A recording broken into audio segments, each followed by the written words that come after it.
Whenever Hollywood tries to make content based on the Bible, based on Christianity, I cringe. I die a little inside.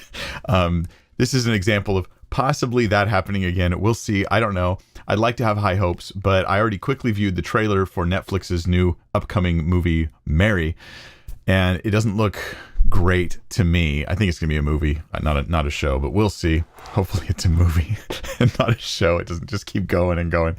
I'm just being real with you guys. We're gonna watch the trailer today, and I'll share with you some of my thoughts on it to help you guys kind of think through this stuff. I've thought about doing this kind of thing forever, for many years, trying to comment on some of the popular representations of Christianity.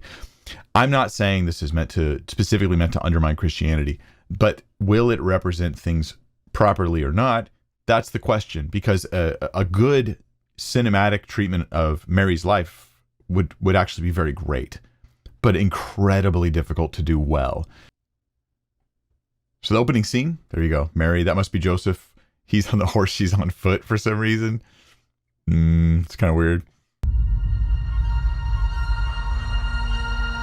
I don't know why, but I was chosen for this. Mary, your birth was a gift for your mother and I. It was a miracle. But in exchange, I made a promise. We have been waiting. Hold on. A lot just happened there. So we have Mary talking apparently to her dad, and there he tells her, your birth was a gift. It was a miracle, but in exchange, I made a promise. So this is definitely, this is extra biblical content. There's nothing in scripture about this. The only thing we have in the early days of Christianity related to the birth of Mary, other than just simply an account of her genealogy, like in Luke, the only thing we have is, or maybe it was Matthew, the only thing we have is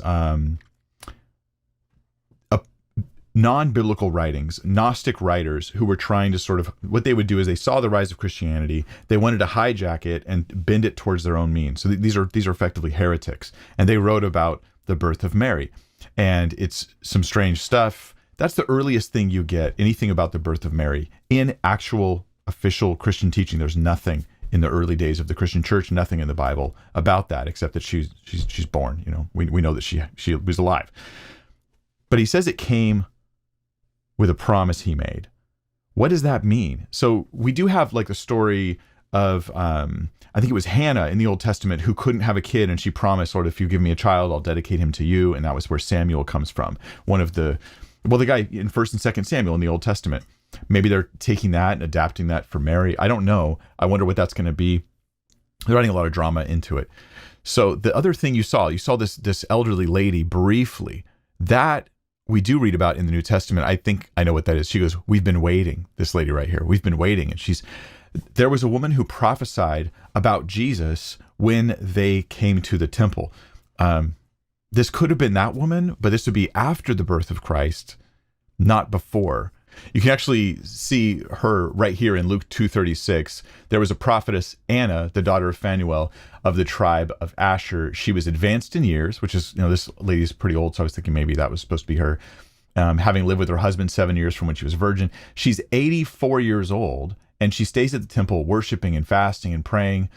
And she comes up and she prophesies about Jesus. And then in verse 38, we read, coming up at that very hour, she began to give thanks to God and to speak to him, of Jesus, to all who were waiting for the redemption of Jerusalem. But this is after the birth of Jesus. They're in Jerusalem, not even in Bethlehem, right? This is after the birth of Christ. They're coming for this, effectively the circumcision of Jesus 8 days later. So that's what this is right here. Is that what they're doing? I don't know. Let's keep watching.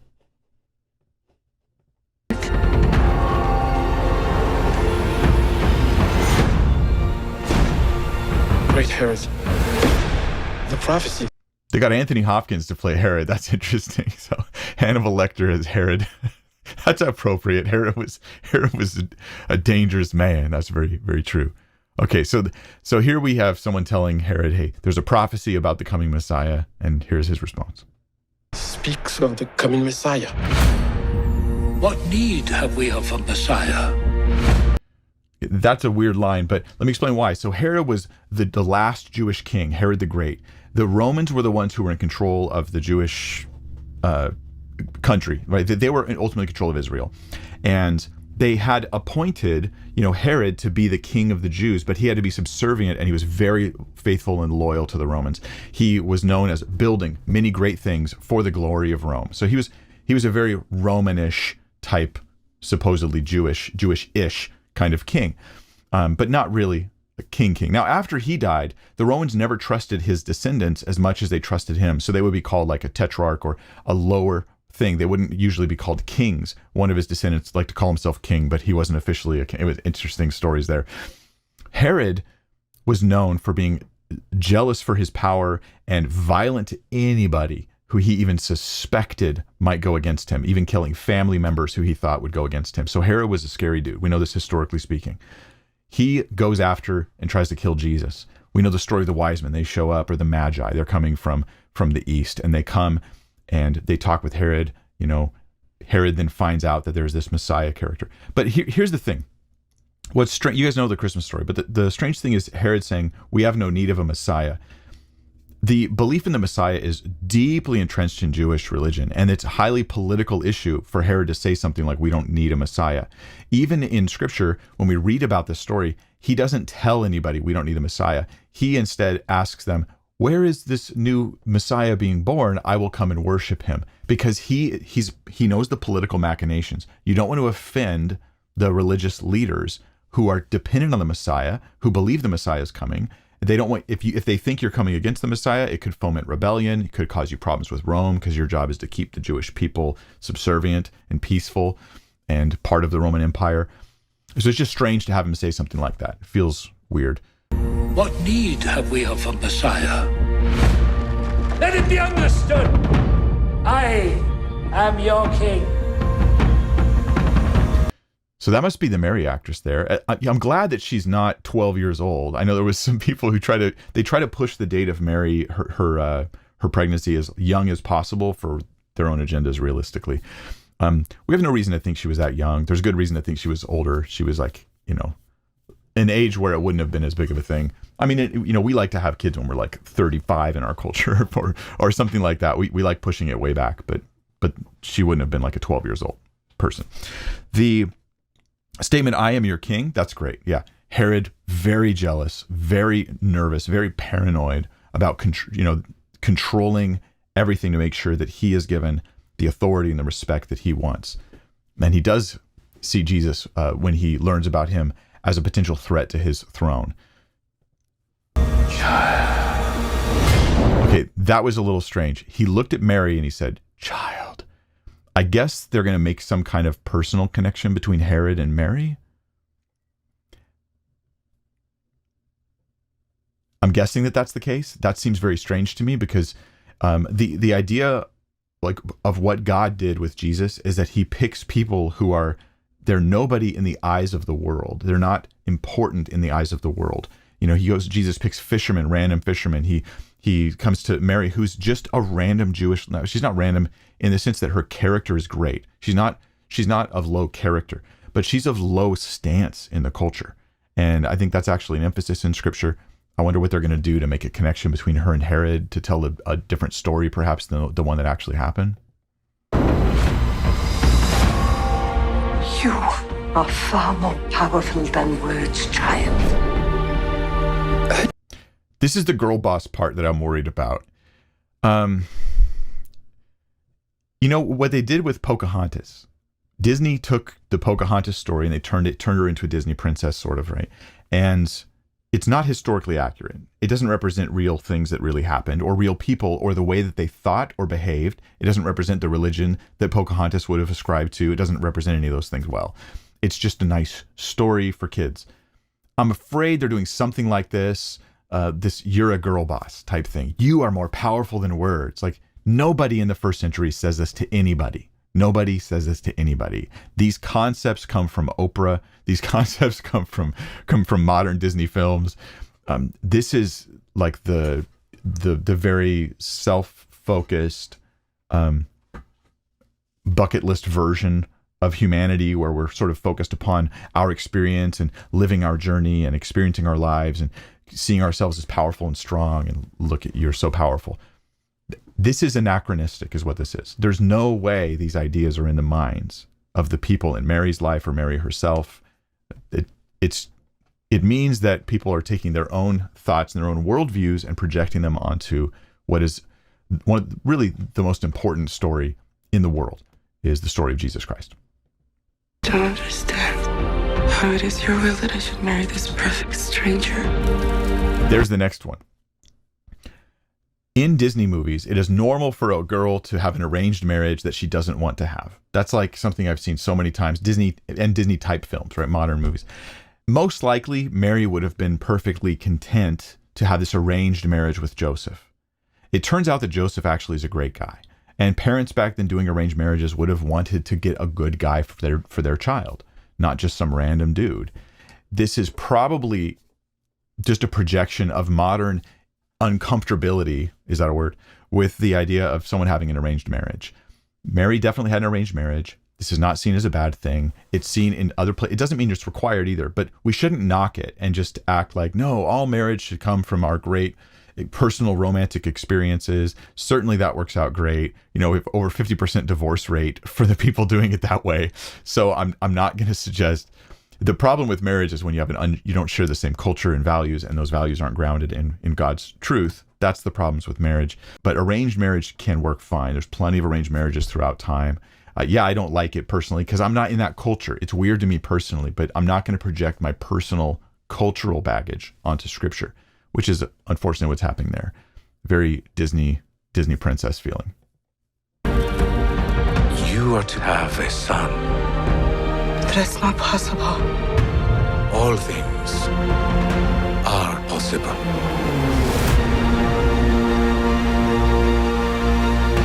You've laid with that you're to have a son. That would have probably been like an angelic visitation, I take it, in that conversation she has with Gabriel, I think. a man. No, Father, I need you. So Joseph just says to her, "You've laid with a man," and she goes, "No." Yeah, this is a great drama to focus on, is the drama between her and Joseph, as he's like, you're pregnant, and she's trying to defend herself. And this is like a great opportunity to show Mary's character, Joseph's character. That'd be great. Now, what happens here is there's a guy who's saying, you'll be put to death. I hope that's not Joseph. You'll be put to death. I'm gonna bring this child into the world with love. I don't care. I'll back up and let you guys watch this part again, but I wanted to just highlight that looked like a mob was trying to kill her, didn't it? That's very much fabricated, and this can have a problem because it could also, I'm reading into the trailer, but that's what you do with trailers. You can be projecting our modern views of saying the idea that a woman who's betrothed, which is a type of first step in marriage, it's not just an agreement, it's more than that. In that culture, you had to actually get divorced in order to break off a betrothal. That had to go through a divorce process. And for her to be pregnant, it's understandable for people to think that she cheated, and according to the Jewish law, she would have received the death penalty. But the timeline here, I'm pretty sure at this point in time, the Jewish people were not allowed to do the death penalty, and they would have had to have a court trial. Mob attacks are not what normally would happen. Certainly the Jewish people do this, then the Roman guard comes in and says, no, you can't do that. You're rebelling against Rome by doing that. Even the Jewish leaders would say, this is mob, this is bad, right? It's just kind of weird to do that, but I guess it's dramatic. So I'm going to back up and let you see more of that again. This is where they tell her you'll be put to death. To death. I'm gonna bring this child into the world with love. I don't care what they say. I will love you as best as I can. Yeah, it's cute. It just strikes me, you guys, forgive me, if you like that, you're welcome to like that. I don't care for the style of it personally, like my cosmetic tastes for drama and TV and things like that. I will love you as best I can. I don't care what they say. This sounds like almost like Hallmark or Disney type dialogue, very surface level. Joseph saying, I don't care what they say, it evidences them acting like Mary is the center of the attention and everybody's paying a lot of attention to her, when in reality, for the most part in her life, she would have just been a random person, not like the center of it. She's not on social media. She doesn't have 1 million followers, none of that kind of stuff. Joseph was going to put her away because he thought he was betrayed by her. When the angel comes in a dream and tells him, he's not just, I don't care what they say. He's got a command from God. Like, this is a holy thing. This is an incredible thing. It's a wonderful thing. It's the opposite of what he thought it was. The emphasis on what people say is, I don't know. Maybe I'm being nitpicky, perhaps a little bit. I'm just so skeptical that Netflix is going to produce something that isn't going to be bad. This Messiah, is he real? Has he been born? Where is he? Tell me! Where is he? Love would cost you dearly. It will pierce your heart. But in the end, Pierce your heart.